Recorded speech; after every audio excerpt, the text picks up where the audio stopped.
Hello and welcome to Shriram's IAS. तो आज हम एक काफ़ी इंपॉर्टेंट टॉपिक पर डिस्कशन करने वाले हैं कि सारनाथ को नॉमिनेट किया जा रहा है यूनेस्को वर्ल्ड हेरिटेज साइट के लिए। जी हाँ, दोबारा नॉमिनेट किया जा रहा है क्योंकि पहली बार ऐसा नहीं हो रहा है। अब इसके बारे में हम इन डिटेल डिस्कस करेंगे अभी कि एक्चुअली क्या क्राइटेरिया है एक वर्ल्ड हेरिटेज साइट को डिक्लेयर करने के लिए, यूनेस्को किन क्राइटेरियाज को फॉलो करता है। विद दैट यहां पर सारनाथ के बारे में भी हम थोड़ा समझने की कोशिश करेंगे कि सारनाथ एज सच, क्योंकि ये काफी important religious and historical site है, रिलीजियस खास करके बुद्धिज्म से रिलेट करता है ये, राइट। तो इस वजह से ये एग्जाम के लिए भी आपकी काफी इंपॉर्टेंस रखता है, खास करके प्रीलिम्स एंड मेंस दोनों में इस पे क्वेश्चंस अक्सर पूछा जाता है। तो आइए इन डिटेल इस पर हम डिस्कशन करते हैं। But before starting there is an important announcement for you that if you are an UPSC aspirant और अगर आपके मन में डाउट्स रहता है आपकी प्रिपरेशन को लेकर कि कैसे इस एग्जाम को अप्रोच करना है, सब्जेक्ट वाइज स्ट्रैटेजीज क्या होनी चाहिए, बेस्ट ऑप्शनल क्या है, टाइम पर सिलेबस कैसे कंप्लीट करना है, तो इन सारे डाउट्स को क्लियर करने के लिए आप हमारे फ्री 1-to-1 मेंटरशिप को ज्वाइन कर सकते हो, जिसका लिंक आपको डिस्क्रिप्शन में मिल जाएगा। वहां पर आपको एक फॉर्म मिलेगा, आप फॉर्म फिलअप करिए और हमारे एक्सपर्ट्स आपके साथ में जुड़ेंगे, आपके डाउट्स को क्लियर करने में मदद करेंगे। Now the very important question is that कि आखिर एक वर्ल्ड हेरिटेज साइट्स होता क्या है। देखो, यूनेस्को के जो वर्ल्ड हेरिटेज साइट्स हैं ये वो लोकेशंस है दुनिया भर में जो एक्सेप्शनल कल्चरल और नेचुरल सिग्निफिकेंस रखते हैं। इन्हें वैल्यू टू ऑल ह्यूमैनिटी समझा जाता है और इन्हें डिजिग्नेट किया जाता है as per world heritage convention of 1972 के तहत से। वेरी इंपॉर्टेंट, 1972 के तहत से इन कन्वेंशंस को डेजिग्नेट किया जाता है और इंडिया 1977 में as a party member join करता है। No very important thing is that again कि हर एक स्टेट पार्टी एक साइट को ही सिर्फ नॉमिनेट किया कर सकता है हर साल, मतलब फॉर एवरी ईयर। अब ऐसे समझ लो, under this convention each state party can nominate only one site per year. Very important thing is that and as per the current status India 6th rank करता है। अगर हम यहां पर जूम करें थोड़ा सा तो you can see here number of countries. तो फिलहाल इटली विथ 58 साइट्स आपको दिख रहा है, China with 56, Germany with 51, Spain and France with 49 and then you have India followed by India and that is 40. Okay, तो ये हालांकि अभी प्रेजेंट स्टेटस 44 का है total.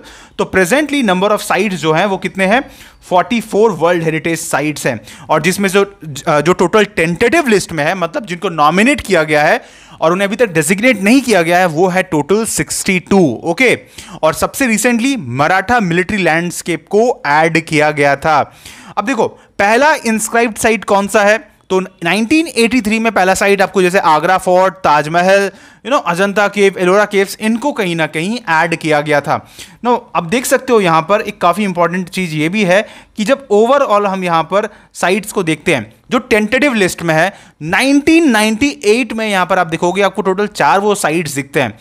Temples at Vishnupur in West Bengal, then you have Mattancherry palace Ernakulam Kerala में, group of monuments of Mandu Madhya Pradesh. After that you have ancient Buddhist sites जैसे कि सारनाथ, वाराणसी उत्तर प्रदेश यहां पर। तो अब 1998 में पहले ही सारनाथ को नॉमिनेट किया गया था, ये टेंटेटिव लिस्ट में था 1998 से और अभी तक इसे डेजिग्नेट नहीं किया गया है। एंड दैट्स वाई अभी ये न्यूज में क्यों है, बिकॉज इस बार दोबारा इसे नॉमिनेट किया गया है, राइट, बिकॉज इसकी इंपॉर्टेंस बहुत ज्यादा है यहां पर। Now UNESCO that stands for United Nation educational, scientific and cultural organization. Now it seeks to encourage the identification, protection and preservation of cultural and natural heritage. तो वो साइट्स जिनको designate किया जाता है वर्ल्ड हेरिटेज साइट, तो यहां पर UNESCO उनकी आइडेंटिफिकेशन को, प्रोटेक्शन और प्रिजर्वेशन भी वही करता है around the world and considered to be outstanding value to humanity. Now this is embodied in an international treaty, जैसे हम क्या कहते हैं, convention concerning the protection of world cultural and natural heritage, जिसे अडॉप्ट किया गया था UNESCO in 1972. Okay, after that what are the criteria to designate such world heritage sites? Criteria क्या है, तो इन्हें देख लेते हैं कि करके। तो देखो, सबसे पहले साइट सिलेक्शन क्राइटेरिया होता है। तो जैसे हमने कहा कि यहां पर जो साइट होता है इसको किस बेसिस पर यहां पर एज सच आइडेंटिफाई किया जाता है, किस बेसिस पर डेजिग्नेट किया जाता है। तो देखो, now to be designated a UNESCO world heritage site, a property must demonstrate outstanding universal value, OUV, okay, outstanding universal value, this point is very important, and जो 10 क्राइटेरियाज हैं उनमें से कोई एक क्राइटेरिया कम से कम वो मीट करे, at least 1 criteria out of 10। Okay, वो 10 क्या है वो भी हम बात करेंगे, जहां पर हम बात करें ऑपरेशनल गाइडलाइंस के बारे में ऑफ वर्ल्ड हेरिटेज कन्वेंशन। अभी वो 10 क्राइटेरिया को हम एक एक करके देख लेंगे। नाउ इसके साथ साथ देखो, इनिशियली तो वो टोटल यहां पर ऐसा कहा जाता है कि 6 कल्चरल 4 नेचुरल क्राइटेरिया थे, बाद में इन्हें मर्ज करके 2005 में टोटल 10 मतलब ऐसा क्राइटेरिया बनाया गया। Now these are periodically updated also, क्योंकि हमारा जो एज सच प्रियोरिटीज है वक्त के साथ बदलता है, तो that's why to reflect the global heritage priorities.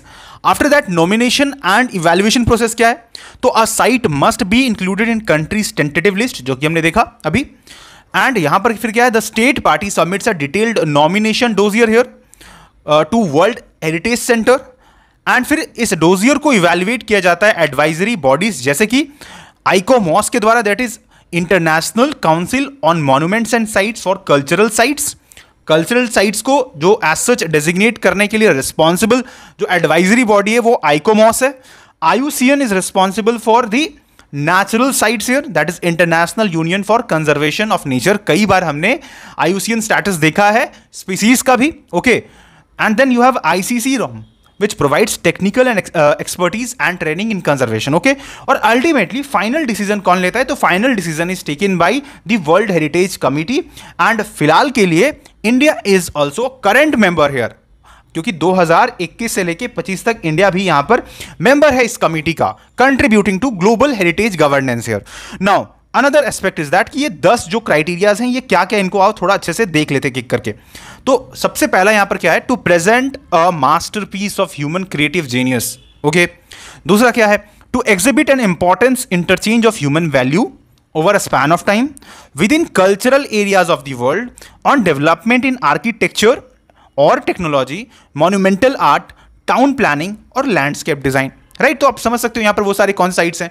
अब मान लो कि एक सिविलाइजेशन रहा है कभी, उन सिविलाइजेशन में अगर हमें मैग्निफिसेंट एक लेट से टाउन प्लानिंग देखने को मिला है, लेट से फॉर एग्जांपल हड़प्पन सिविलाइजेशन में जैसे लोथल हो गया, मोहनजोदारो हो गया, हड़प्पा हो गया, कुछ इस तरह के आपके प्लानिंग देखने को मिलते हैं, टाउन प्लानिंग जो कि एक्सेप्शनल है। राइट, कुछ मॉन्यूमेंट्स देखने को मिलते हैं अमेजिंग, तो वो सारी चीज़ों को यहाँ पर कंसिडर किया जाता है।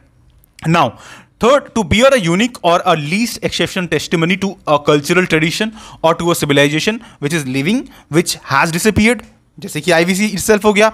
Fourth, to be an outstanding example of type of building, architectural and technological ensemble or landscape which illustrate significant stage in human history. Fourth, to be an outstanding example of traditional human settlement, land use or sea use which is representative of cultural or human interaction with the environmental, specifically when it become vulnerable under the impact of irreversible change. Okay, तो वो भी एक चीज़ है, क्योंकि देखो कई सारे ऐसे साइट्स होते हैं ना जो वक्त के साथ में कहीं ना कहीं प्रॉपरली स्ट्रक्चर्ड नहीं रह पाते हैं। राइट, वो डिस्ट्रॉय होना स्टार्ट हो जाते हैं, तो उस तरह के साइट जो हैं उनको खास करके यहाँ पर प्रिजर्वेशन करने की बात की जाती है।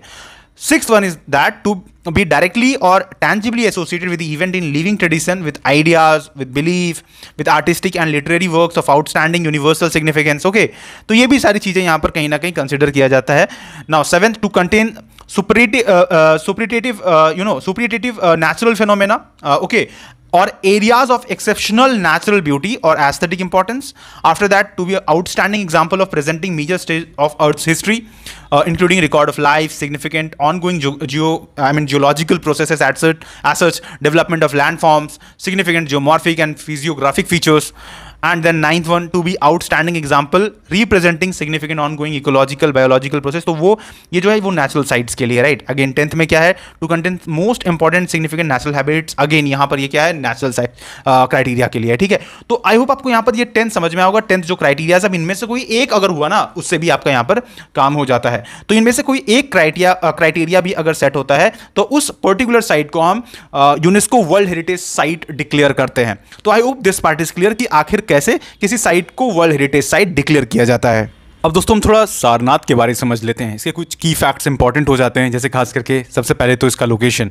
तो लोकेशन देखो नियर वाराणसी उत्तर प्रदेश में है, एंड इसके साथ साथ देखो ये काफ़ी मेजर बुद्धिस्ट पिलग्रिमेज साइट है। ये वो साइट है जहाँ पर गौतम बुद्ध जी जो थे उन्होंने अपना पहला सरमन दिया था, जिसे हम धर्मचक्र परिवर्तना भी कहते हैं, धर्मचक्र परिवर्तना भी कहते हैं, ठीक है, आफ्टर गेटिंग एनलाइटनमेंट। तो that's why this site is very important. And इसके साथ साथ जैसे मैंने कहा इसकी हिस्टोरिकल एंड रिलीजियस सिग्निफिकेंस अपने आप में है।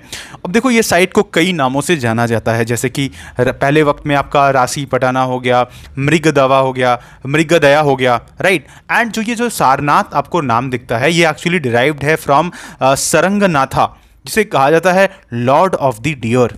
ओके, तो ये कुछ की फैक्ट्स हैं यहाँ पर जो इंपॉर्टेंट है एग्जाम के लिए। नाउ ये it is actually one of the 4 की pilgrimage site which is related with actually Buddhism, जिसमें से एक तो लुम्बिनी है, बोध गया है, कुशीनगर है, और स्पेसिफिकली ये वाला जो है बेसिकली इनके पहले सरमन के लिए जाना जाता है, जैसे मैंने कहा आपको, ठीक है, फर्स्ट सरमन। अब देखो यहाँ पर इसके आर्किटेक्चरल एस्पेक्ट्स के बारे में बात करते हैं तो आपको यहाँ पर ग्लिम्स दिख जाएगा मौर्यन पीरियड से लेके कुषाण पीरियड तक, कुषाण से गुप्ता पीरियड तक। तो ये सारे आपको पीरियड्स के ग्लिम्स दिखेंगे यहाँ पर, जो भी किंग्स रहे हैं मेजरली मौर्यंस के वक्त में। जब हम बात करते हैं यहाँ पर तो अशोका ने काफ़ी सारा कंट्रीब्यूशन यहाँ पर दिया है, राइट। तो डेफिनेटली जो आर्किटेक्चर है ये काफ़ी ग्लोरियस रहा है, और इसको 2 मेजर ग्रुप्स में हम लोग डिवाइड कर देते हैं। सबसे पहले तो हमें यहाँ पर जैसे कि चौखंडी स्तूपा दिखता है, राइट। अब चौखंडी स्तूपा देखो ये एक ऑक्टागोनल मुगल टावर है, आप ऐसे समझ लो, जिसे बनाया गया था 1588 में बाय गोवर्धन। ओके, तो गोवर्धन कौन है? Govardhan is basically son of Raja Todarmal. Okay, Raja Todarmal. No ये आप टाइम पीरियड से समझ सकते हो, 1588 वो पीरियड था जब अकबर रूल कर रहे थे। और लेटर ऑन 1513, इससे पहले देखो 1539 में हुमायूं भी इस साइट को विजिट किए थे after battle of Chausa, that happened in 1539। तो ये हिस्टोरिकली इंपॉर्टेंस रखता है। इसी तरीके से आपके कुछ और मेजर साइट्स जैसे कि धार्मिक स्तूपा हो गया, जिसे अराउंड 500 BC के आसपास बनाया गया था। ये माना जाता है कि बुद्धा के जो पहले सरमन है वो एग्जैक्टली जिस पॉइंट पर उन्होंने जिस जगह पर अपना सरमन दिया था वहाँ पर धार्मिक स्तूपा है। इसी के साथ आपका धर्मराजिका स्तूपा भी है। Dharmarajika originally again Mauryan emperor Ashoka के द्वारा बनाया गया था यहाँ पर 3rd सेंचुरी BC के आसपास। And after that the very important that is Ashokan pillar, जिसे लायन कैपिटल भी कहा जाता है, जो हमारा देश का नेशनल एम्बलम है, वो भी यहाँ पर आपका कहीं ना कहीं स्थित है दोस्तों। तो इस वजह से यहाँ पर कई सारे मोनास्ट्रीज, टेम्पल्स, स्तूपास आपको यहाँ पर देखने को मिलते हैं। So that's why Sarnath is very important as such, and that's why यहाँ पर इसे मतलब मोस्ट प्रोबेबली डिक्लेयर किया जाना चाहिए। अब देखो ओवरऑल इस पूरे हिस्ट्री में हमने कई बार देखा है कि यहाँ पर इवन महमूद ऑफ गजनी जब अटैक किया था, यहाँ पर रेड किया था 11th सेंचुरी के आसपास, तो इसे डिस्ट्रक्ट कर दिया गया था। वापस हमने देखा कि जो पाला डिनास्टी थे उस वक्त में, महिपाल जो थे राजा, उन्होंने इसे वापस से रिस्टोर्ड करवाया था, राइट, बनवाया था इन स्ट्रक्चर्स को।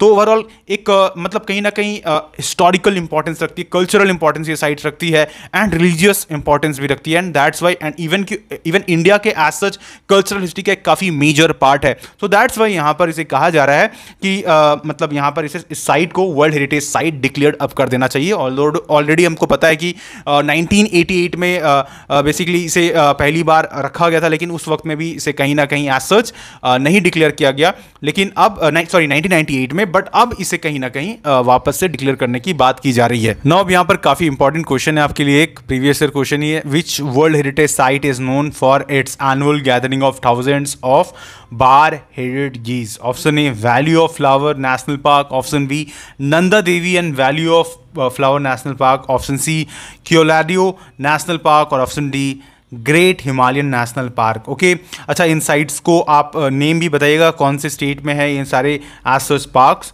और इसके साथ सही आंसर आप कमेंट सेक्शन पर दीजिए। सही होने पे will give heart from our side. Okay, and I hope you understood this lecture, आपको बहुत अच्छे से समझ में आया होगा, क्योंकि ये टॉपिक काफ़ी ज़्यादा ज़रूरी होता है। और इसी तरह के और भी वीडियोज़ के लिए डू सब्सक्राइब टू श्रीराम्स IAS।